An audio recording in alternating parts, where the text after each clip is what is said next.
I wanted to create this video on rheumatoid arthritis and what I would do if I had this condition.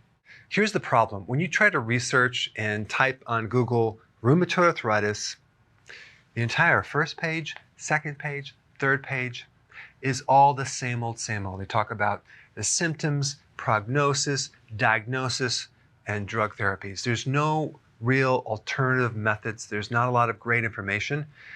So one thing that I do is I study medical textbooks. I study older patents that give a lot of great research that you can't find on Google that relate to natural remedies, and people are trying to patent those remedies for various conditions. So if you watch my videos, I'm going to show you a lot of links between a condition or a symptom and a potential cause or a potential remedy that you may not be aware of, that you can then do further research. That being said, let's dive right into rheumatoid arthritis. It's an autoimmune disease. That means that your body is attacking itself. And these antibodies, which means against body, are attacking your own tissues. Okay, that's kind of weird, but I'll explain my theory on this. And it usually affects the joints, the wrists, hands, the feet, the hips, a lot of pain, inflammation, stiffness, fever sometimes. It can affect the lungs, the heart, rashes, fatigue, dry eyes. Basically, it can affect a lot more than joints. Okay, so what you need to know is rheumatoid arthritis is a systemic problem, which can give a clue to the potential cause. Because anytime you have inflammation that affects the entire body, you want to think pathogens.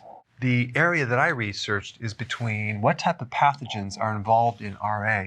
Well, it just so happens that they have found certain bacteria, and I'll put the data below, from your mouth in the synovial fluid in RA patients, which is interesting. Now, this makes sense because it explains why your body might attack its joint, okay? Because there's something in the joint.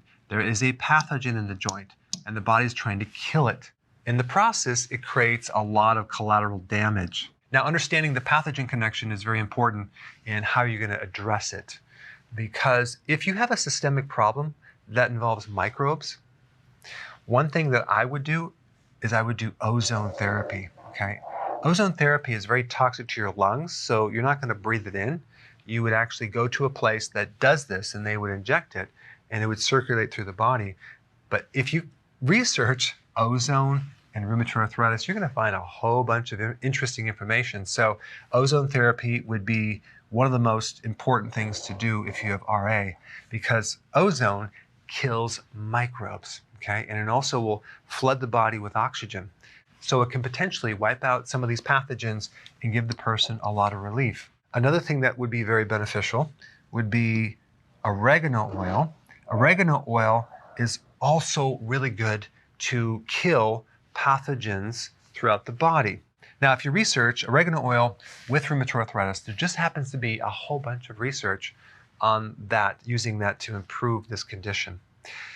Now, I would also take vitamin D3 in at least 30,000 IUs. Of course, anytime you take D3, you want to take K2, like 300 micrograms.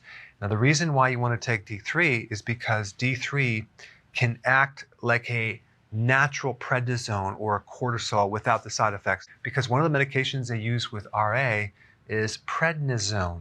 Prednisone is an anti-inflammatory. It's basically a synthetic cortisol.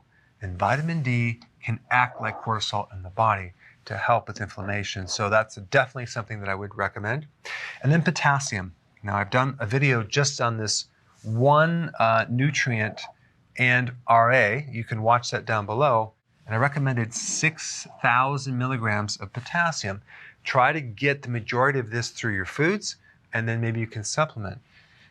There's additional research on potassium in RA of improving inflammation, improving swelling, and also improving insulin resistance, which will also indirectly drop inflammation. So potassium is a very important mineral to help reduce inflammation.